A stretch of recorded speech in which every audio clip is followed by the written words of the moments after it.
अच्छा, जो सरकारी मुलाजमीन रिटायरमेंट के करीब हैं, उनके जहन में आजकल एक सवाल बहुत ज्यादा गर्दिश कर रहा है। वो ये कि क्या आने वाले बजट में जो पे स्केल्स रिवाइज होंगे, इसका हमारी पेंशन पर कोई मुस्बत असर पड़ेगा? ये आप जानते हैं एक बहुत अहम तशवीश है और हजारों लोग इस बारे में सोच रहे हैं। तो आज हम इसी मामले की तह तक जाएंगे। तो असल सवाल यह है कि अगर हुकूमत बजट में पे स्केल्स पर नजरसानी कर देती है, तो जो लोग उसके फौरन बाद रिटायर हो रहे हैं, क्या उनको इसका कोई माली फायदा पहुंचेगा? सवाल तो बहुत सीधा सा लगता है ना, लेकिन इसका जवाब हुकूमत के जो नए पेंशन कानूनात आए हैं उनकी तफसीलात में छुपा हुआ है। चलें मिलकर इसे समझने की कोशिश करते हैं। ठीक है, तो इस सवाल का जवाब देने के लिए हमें सबसे पहले यह समझना पड़ेगा कि पेंशन कैलकुलेट करने का जो पुराना तरीका था वो अब खत्म हो चुका है। हालिया पेंशन इस्लाहात के बाद अब बिल्कुल नए फॉर्मूले इस्तेमाल हो रहे हैं, और इन नए फॉर्मूलों की जो बुनियाद है वो एक ही चीज पर है। इसे कहते हैं औसत काबिल पेंशन एमोल्यूमेंट्स। अब ये नाम थोड़ा टेक्निकल लगता है, लेकिन इसका मतलब बहुत आसान है। मतलब ये कि अब पेंशन आखिरी तनख्वाह पर नहीं बनेगी, बल्कि रिटायरमेंट से कुछ अरसा पहले की बुनियादी तनख्वाहों की औसत यानी एवरेज पर बनेगी। यही वो रकम है जो आखिर में पेंशन और ग्रेजुटी दोनों का फैसला करती है। अच्छा, अब यहाँ एक बहुत अहम नुक्ता आता है।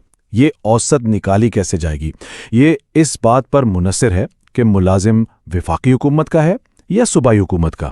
हम यहाँ पर वफाक और पंजाब का मुवाजना करेंगे, क्योंकि इन दोनों के कवानीन में जो फ़र्क है ना, वही इस पूरे मामले की जड़ है। अब ज़रा यहाँ देखें, यह फ़र्क समझना बहुत ज़रूरी है।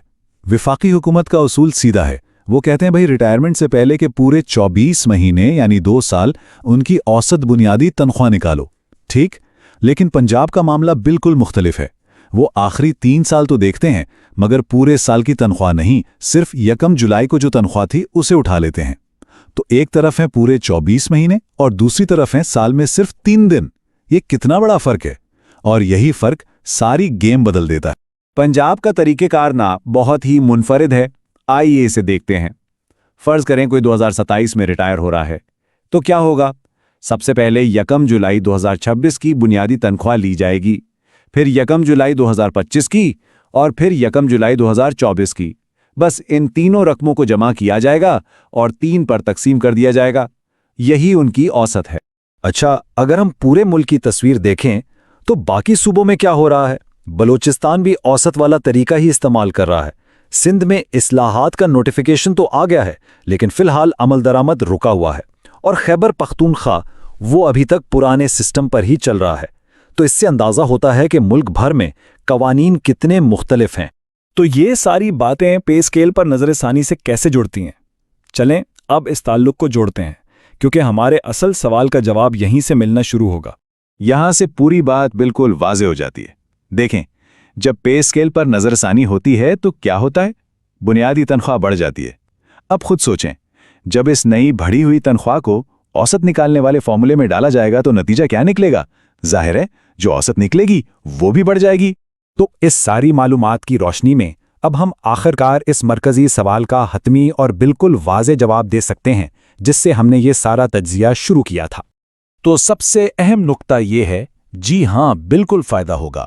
अगर हुकूमत बजट में पे स्केल पर नज़रसानी करती है तो उसके बाद रिटायर होने वाले मुलाजमीन की पेंशन में यकीनी तौर पर इजाफा होगा, इसमें कोई शक नहीं है। और ये फ़ायदा भी आप देखें दोहरा है। ना सिर्फ माहाना पेंशन में वाज़ेह इजाफा होगा, बल्कि जो ग्रेजुएटी की यकमुश्त रकम मिलती है वो भी नुमाया तौर पर बढ़ जाएगी। और ये फ़ायदा हर उस मुलाजिम को मिलेगा जो पे स्केल पर नजरसानी के लागू होने के बाद रिटायर होता है। तो इस पूरे तज्जिए का खुलासा क्या है? बहुत सादा है। पे स्केल में इजाफा मतलब बुनियादी तनख्वाह में इजाफा, बुनियादी तनख्वाह में इजाफा मतलब औसत में इजाफा, और औसत में इजाफा मतलब ज़्यादा पेंशन और ज़्यादा ग्रेजुएटी। ये एक सीधा और यकीनी माली फ़ायदा है। तो इस अहम सवाल का जवाब तो हमें मिल गया, लेकिन एक बात तो तय है, पेंशन के कवानीन मुसलसल बदलते रहते हैं, और ये चीज़ हमें एक नए और बड़े सवाल की तरफ ले जाती है। मुस्तकबिल में सरकारी मुलाजमीन को और किन तब्दीलियों के लिए तैयार रहना चाहिए? ये वो मौजू है जिस पर हमारी नज़र रहेगी।